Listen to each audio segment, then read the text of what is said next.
Muy buenos días a todos y a todas. Les damos la más cordial bienvenida a este tercer y último día del octavo Congreso Nacional de Tecnología, CONATEC, organizado por el Colegio de Técnicos Académicos de la FES Cuautitlán, UNAM. Es para mí un honor iniciar con esta moderación de esta serie de charlas, para lo cual vamos a iniciar con una conferencia magistral, no sin antes recordarles que contamos con dos salas Zoom que se abrirán al término de esta conferencia para que puedan consultar el programa de este evento y vean los temas que son de su interés. También tendremos la última ronda de carteles y al final de este evento se hará la premiación a los mejores lugares. Bueno, pues vamos a dar inicio con esta conferencia magistral que está a cargo de la doctora Erika Toledo Zurita, que tiene por título Respirando agua, mapeando la seguridad hídrica en el bosque de agua del noroeste mexicano. Antes de que inicie, me voy a permitir leer una pequeña semblanza de su trayectoria. La maestra Erika Toledo Zurita es líder de proyectos del Centro del Agua. Se especializa en cooperación hídrica, soluciones impulsadas por la naturaleza y los laboratorios de innovación sostenible. Cuenta con más de 14 años de experiencia internacional en la gestión de proyectos relacionados con la diplomacia para el desarrollo. Cuenta con una maestría en ciencias ambiental en Alemania. Ha participado en 3 programas de entrenamiento de alto nivel con el apoyo del gobierno federal alemán en las áreas de sistemas integrados de gestión, liderazgo y educación para el desarrollo sostenible y la gestión de gobernanza global. Realizó pasantías profesionales en el Centro de Derecho Ambiental de la Unión para la Conservación de la Naturaleza, UICN, en Bonn, Alemania, y la otra en el Centro de Educación e Investigación Ambiental de la Universidad de la India. Desde 2017 es miembro de la Red Mexicana en Cooperación Internacional y Desarrollo. Del 2012 a 2022 fue una de las expertas de la ExpertNet, un programa de cooperación entre Alemania, India, México y Sudáfrica. En 2019 fundó un taller de sustentabilidad dedicado a promover la cooperación internacional y la sustentabilidad. Bueno, y también se ha desempeñado como subdirectora de Medio Ambiente del municipio de Saltillo, Coahuila. Bueno, maestra Erika, sin más, le cedemos los micrófonos y las cámaras. Adelante. Muchas gracias. Muchas gracias. Déjeme, voy a compartir mi pantalla. Perfecto. Muchísimas gracias. Bueno, pues el día de hoy, como les comentó la colega, yo trabajo en el Centro del Agua al Tecnológico de Monterrey. Obviamente, el tema del agua, pues es nuestra razón de ser. De hecho, solemos decir, nosotros un poco como broma, que el agua es nuestra jefa, ¿no? El agua es nuestra CEO, porque pues nuestro trabajo es tratar de entenderla, de conocer todos los fenómenos, saber cómo desarrollar ciencia, pero pues el Centro del Agua no solamente desarrolla un emprendimiento académico, sino que también nosotros somos una interfase donde conectamos pues los actores del mundo real con justo la academia, ¿no? Entonces, el tema tecnológico es muy importante, pero a veces para poder aplicar la tecnología también tenemos que crear estructuras de colaboración para que justo podamos usar pues el mundo como un laboratorio real. Y nosotros pues somos este hub de innovación e investigación que desarrollamos soluciones desde 2008. Uno de nuestro gran labor es monitorear las tendencias a nivel global sobre qué está pasando en el sector del agua. Y pues creo que ustedes no me dejarán mentir que colectivamente estamos creando resultados que nadie quiere, ¿verdad?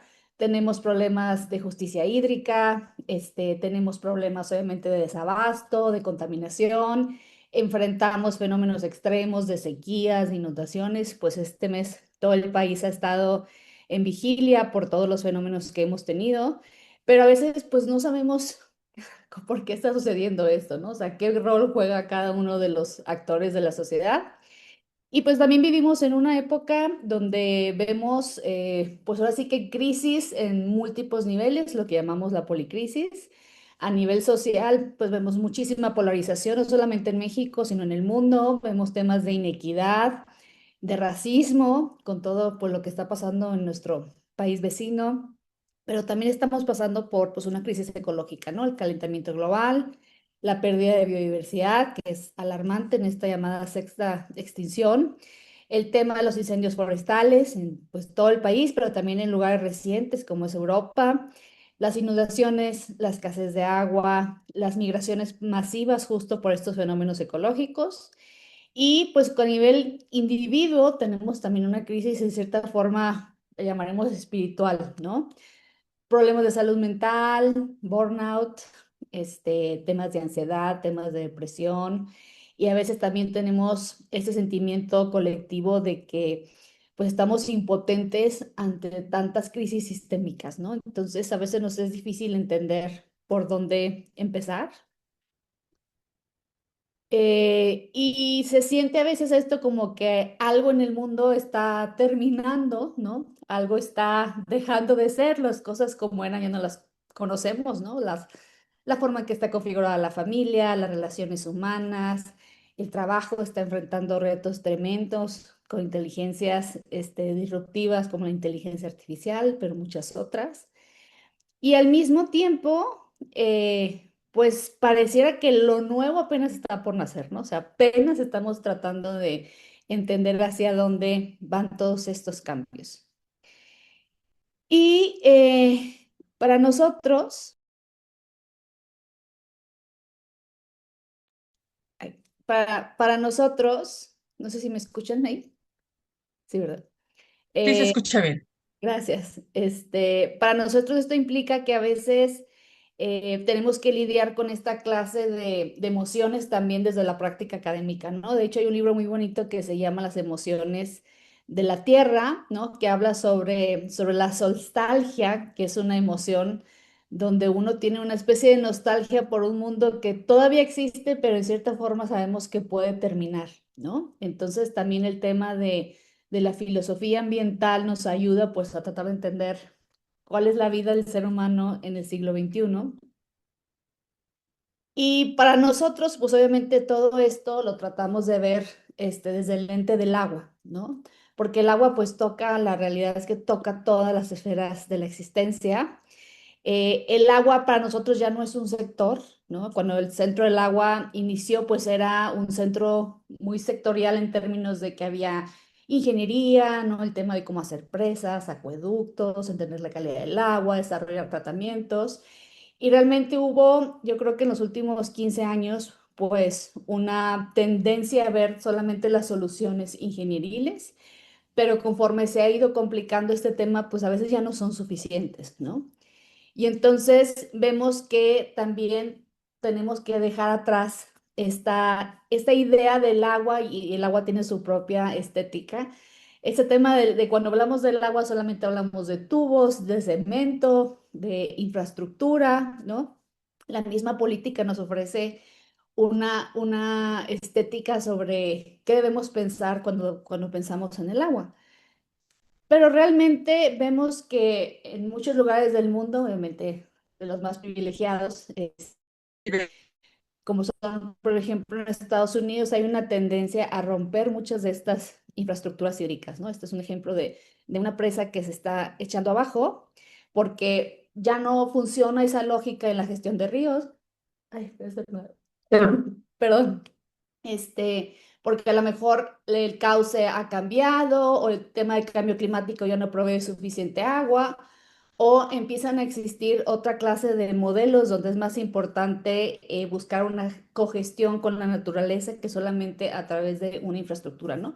Entonces también vemos que pues el paradigma está cambiando muchísimo y sobre todo, el tema de las soluciones ingenieriles nos ayuda hasta cierto punto porque también ya no podemos negar la complejidad, como les platicaba, tanto social como climática, ¿verdad?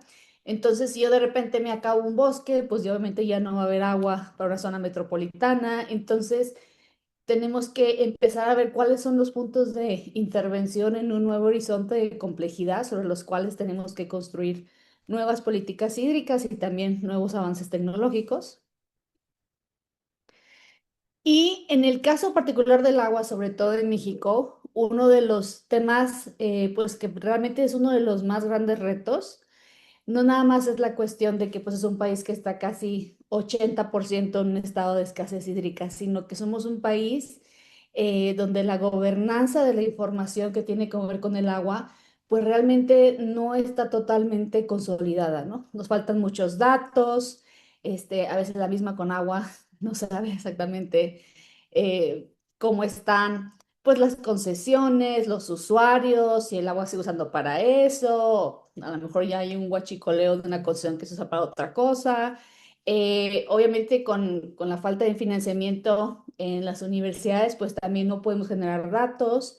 Y con lo que ha sucedido en Estados Unidos respecto a los datos y la información que estaban pues en resguardo en instituciones muy importantes como la NOAA, y que ahorita ya no tenemos acceso, pues vamos desarticulando todo ese sistema que a veces requerimos para entender el agua.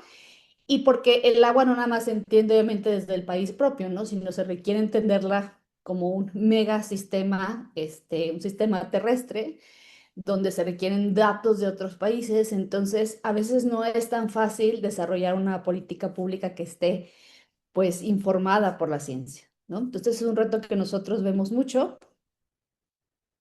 Como les decía, pues ahorita la ciencia bajo arresto, ¿no? De agencias que desaparecen y con ellas bases de datos importantes. Entonces, nosotros le llamamos a esto un punto ciego, ¿no? En nuestro liderazgo en términos del agua, porque pues cómo tomamos decisiones, cómo alocamos las inversiones que tenemos, que a veces son limitadas. Entonces, un poco como estar tomando decisiones con los ojos cerrados, porque nos faltan muchos, muchos de estos datos.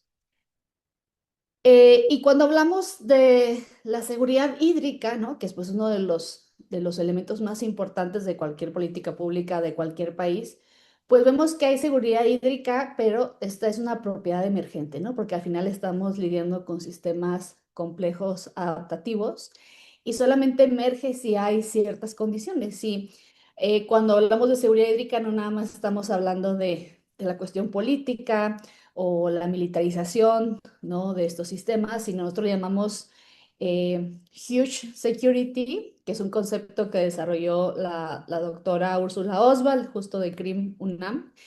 Y esta Huge Security, pues el acrónimo se forma de las palabras Human, Gender and Environmental. Esto significa que la seguridad surge siempre y cuando tomemos en cuenta, obviamente, al medio ambiente, porque pues obviamente la provisión de agua está totalmente regida por las leyes de la naturaleza, pero cuando también tomamos el concepto de seguridad humana y el concepto de seguridad de género, ¿no? Porque vemos que en el caso del agua, las personas más vulnerables siempre en este tema son mujeres, niños, entonces tiene un aspecto de género pues muy importante que no se puede obviar, y esto realmente es alrededor del mundo. La mayoría de la gente que se dedica a recoger agua en todas las comunidades del mundo son mujeres, ¿no? Entonces realmente hay una gran cantidad de horas que invierten las mujeres en el mundo para traer agua a los hogares. Sin embargo, son las que menos tienen injerencia en la toma de decisiones o en la creación de infraestructura pública y política pública, ¿no? Entonces, para nosotros en el centro del agua está una de las agendas más importantes, es la que llamamos Agenda Verde, Agenda de Agua Verde, perdón. Y esta agua verde a veces como que ya no la tomamos mucho en cuenta, pero tiene que ver sobre cómo está pues diseñada de manera natural la interconexión del ciclo hidrológico, ¿no? Y qué sucede cuando tenemos fenómenos como la deforestación, la expansión agrícola o la expansión urbana, y empieza a haber una alteración de los ciclos de lluvias, porque esto es muy, muy estratégico, siendo que casi el 50% de la lluvia que cae sobre tierra, ¿no? Que es donde los seres humanos vivimos y están todas las ciudades, pues es agua que se crea dentro de los ecosistemas terrestres, ¿no? Entonces, cuando, digamos, deforestamos o hacemos una erupción muy fuerte sobre el suelo, pues obviamente se libera esa agua, y esa agua entonces, digamos, cambia, ¿no?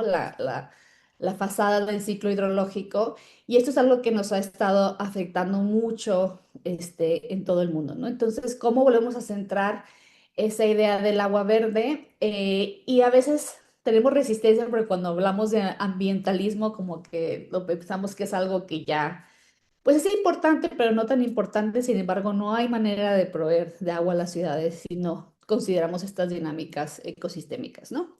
Entonces, un ejemplo que yo les voy a dar tiene que ver con esta nueva, pues, aproximación de microcuencas, ¿no?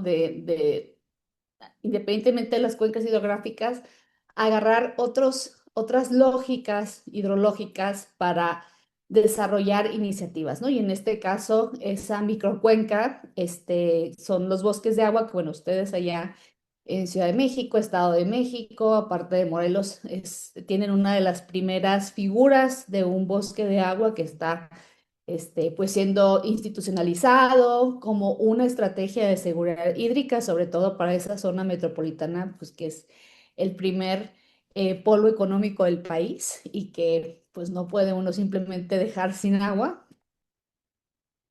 Y estas, pues bosques de agua, uno de las tareas más importantes es justo cómo reparamos este tejido del ciclo hidrológico para proveer de agua verde, ¿no? Cómo empezamos este proceso de restauración. Y nosotros en el Centro del Agua trabajamos con metodologías también de diseño. Una de ellas que está tomando mucha fuerza es diseñar perspectivas con actores no humanos, ¿no? Como es el caso del agua. Y aquí es importante preguntarnos, pues bueno, ¿cómo empezamos a escuchar el agua, ¿no? ¿Cómo nos volvemos en sociedades más sensibles a estos ciclos, a la realidad hidrológica, a la complejidad hidráulica, ¿no? Y volvemos también, pues, a ser un poquito más inteligentes en términos de la naturaleza de este actor, ¿no? Pero si fuera un actor, pues bueno, ¿qué nos diría, ¿no?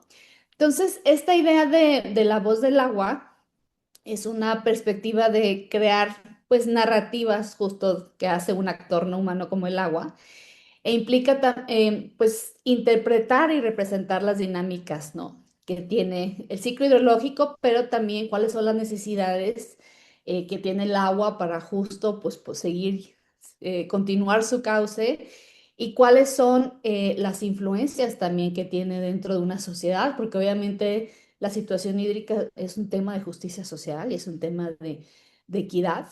Entonces, ¿cómo resaltamos un poquito más su agencia justo sobre los sistemas naturales y sobre los sistemas sociales, ¿no? Sobre las sociedades humanas?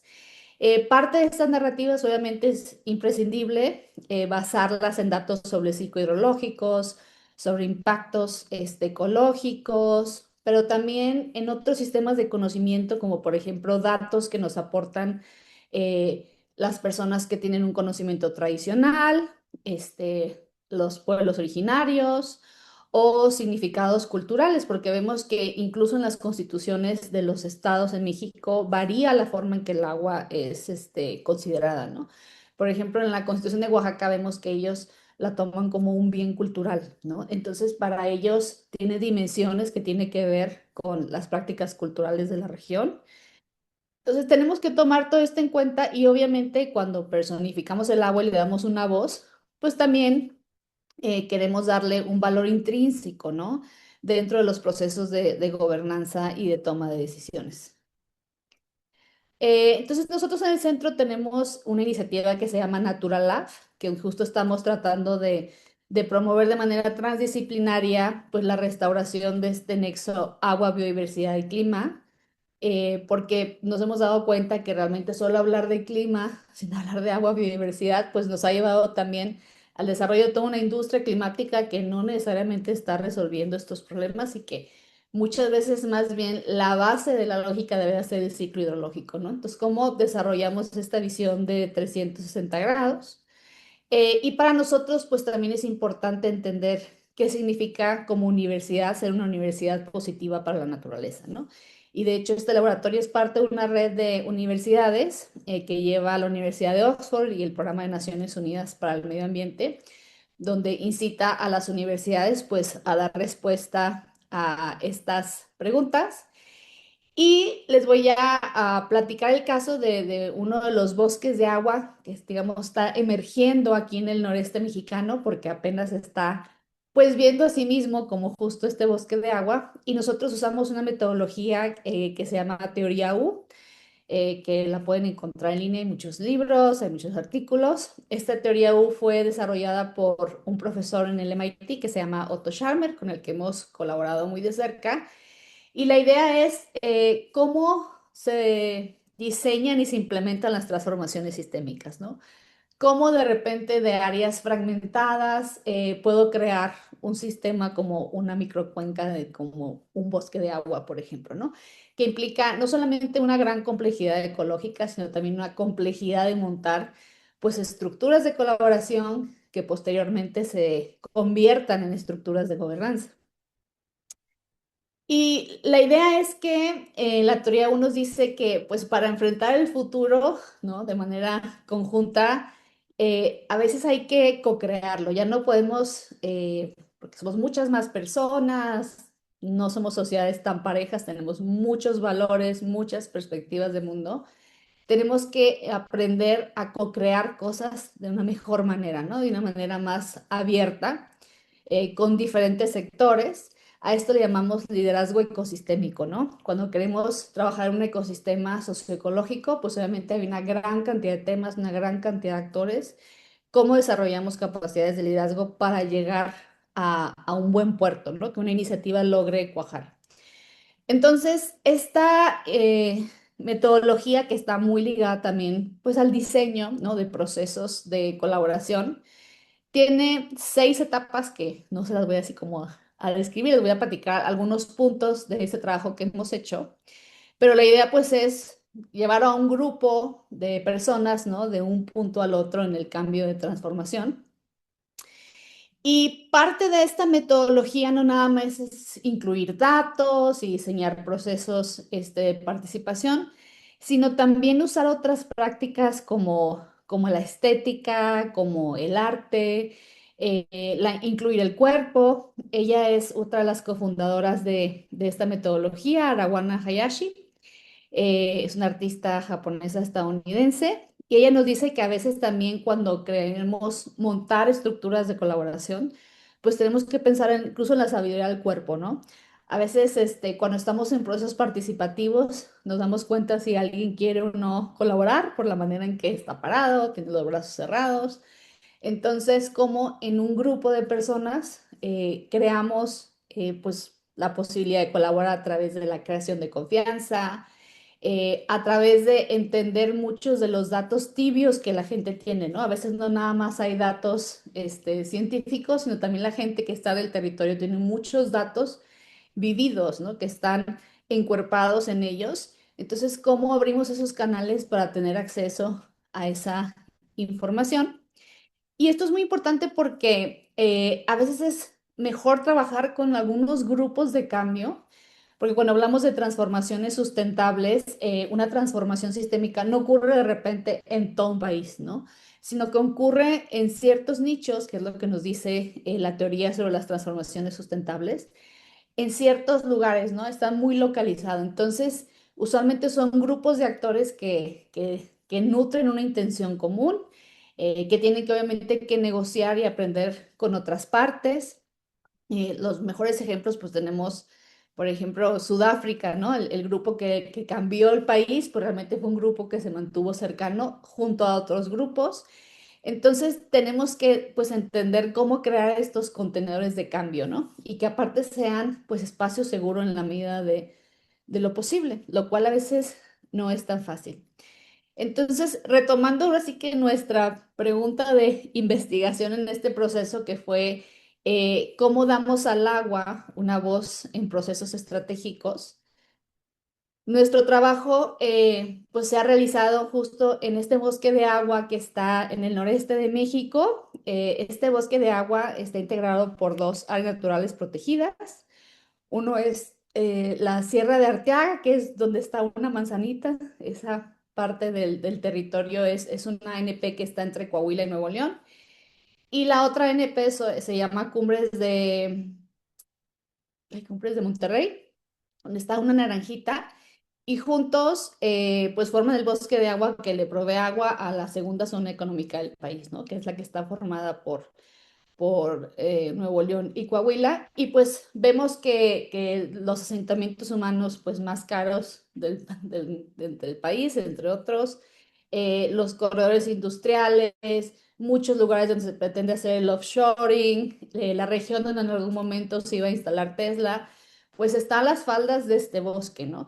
Entonces su protección pues cada vez se está volviendo más fuerte, pero sin este bosque la estabilidad climática y la provisión hidrológica serían prácticamente imposible.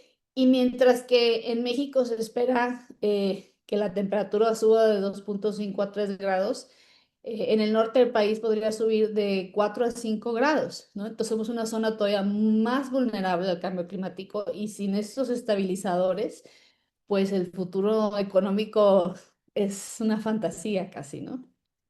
Y bueno, nosotros trabajamos en HUD con la Comisión Nacional de Áreas Naturales Protegidas y también algunos otros actores. Y dentro de este territorio tenemos pues alguna de la diversidad más importante, como estos son unos árboles semilleros. Estos árboles miden pues casi 50 metros. Ahí ven a un colega Felipe Ruiz de la CONAM chiquititito, y son árboles pues que son esenciales para la generación de otros individuos. Y lo que tratamos de hacer aquí, cuando hablamos de la transformación sistémica, es asegurarnos que tenemos a todo el sistema en una habitación, ¿no? Cuando hablamos de problemas perversos, hay muchísimos actores, muchos intereses, cada quien quiere tener su solución, cada quien tiene su visión del problema. Entonces tratamos de asegurarnos que quienes pues, son importantes, no solamente por el poder que tienen, sino también por la diversidad de valores que pueden traer un proyecto, pues estén involucrados desde un inicio, ¿no? Y esto es a lo que llamamos montar infraestructuras de colaboración para la toma de decisiones, ¿no? Es un proceso largo, es un proceso que requiere involucrar no solamente a técnicos en agua, en medio ambiente, sino también expertos en diseño de procesos participativos, facilitadores, y algunas de las actividades que la han sido muy pues algunas de ellas muy poéticas es a cómo aprendemos a escuchar lo socioecosistémico, ¿no? Por un lado, la Comisión Natural de Áreas Protegidas, pues su labor es justo estar todo el tiempo en el campo, escuchando al ecosistema, escuchando a las comunidades que viven en estos ecosistemas. Y luego, ¿cómo traducimos pues ese conocimiento del día a día en ideas importantes para generar proyectos o también que pueden generar investigaciones, datos, ¿no? Entonces, pues algunas cosas que ellos nos dicen desde su perspectiva desde dentro de la ANP es que pues sienten que es como un jardín secreto, ¿no? Es un lugar lleno de belleza que a veces creen que la gente no conoce lo suficiente, pero pues que está enfrentando muchos retos, ¿no? Ellos diseñaron esta idea de tener como un parlamento del bosque, o sea, aparte de ellos están pues los osos, los pumas, las piedras, el agua, hay toda una cantidad de seres que su trabajo pues es protegerlos. Cada vez falta más agua por la naturaleza porque como se están desarrollando estas infraestructuras alrededor de este complejo, pues obviamente empieza a haber canalización del agua, canalización de las acequias que teníamos muchas acequias. Se dan cuenta que el clima está cambiando mucho, ya no hace tanto frío como antes. A veces hay heladas que se han parado y de repente caen y aquí hay mucha producción de manzanas, nueces, cerezas, entonces también hay una afectación a la producción. Sienten que no hay una estructura de gobernanza, enfrentan continuamente amenazas como el fuego y definitivamente ellos pues tienen como este sentido de urgencia, ¿no? Como que el tiempo está corriendo, el riesgo está aumentando y nadie está escuchando. Y pues a veces es también bueno escuchar a nuestras autoridades, ¿no? Entonces, parte del trabajo de nosotros es tratar de entender cuál es la situación que ellos están viviendo dentro de esta área natural protegida. Participamos con otros asesores, pues para entender justo este bosque de agua. Usamos metodologías como el arte, como para justo darle pues una idea más clara a todos estos datos, pero también a estos sentimientos que la agencia y las comunidades tienen. Eh, y hacemos con algunas herramientas digitales, también mapeamos como actores claves, ¿no? O sea, cómo es que los actores creen que está la constelación en este momento, si la constelación realmente está funcionando, si hay canales de comunicación.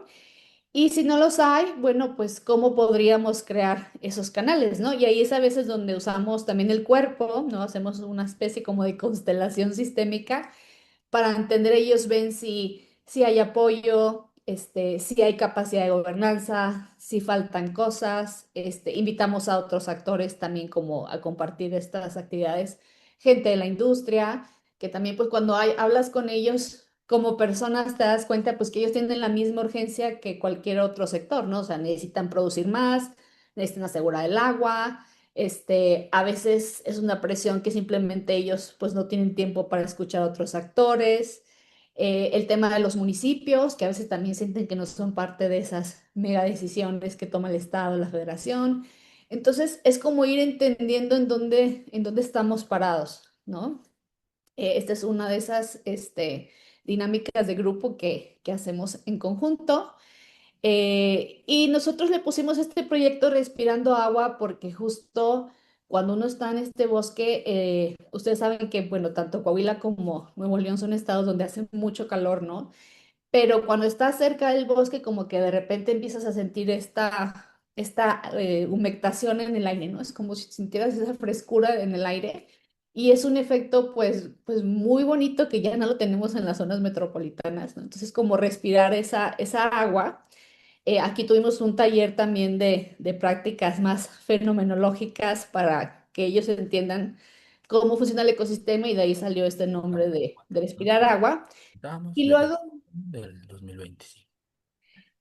Se consideraron datos. perdón. Sí.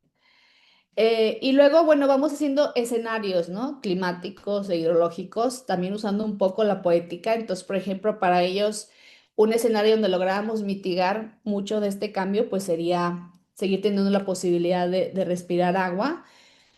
Otro escenario donde tendríamos que adaptarnos incluso a condiciones muy fuertes es un escenario que le pusieron respirar fuego y esto porque hubo un incendio muy, muy grande donde pues prácticamente se llenó de humo la ciudad de Saltillo y de repente la gente como que tuvo ese primer encuentro con qué pasa cuando hay un lugar donde pues estos incendios van a aumentar, ¿no? Que es algo que ha pasado. Estas son algunas fotos, por ejemplo, del sistema de acequias que tenemos desde la montaña hasta la zona urbana.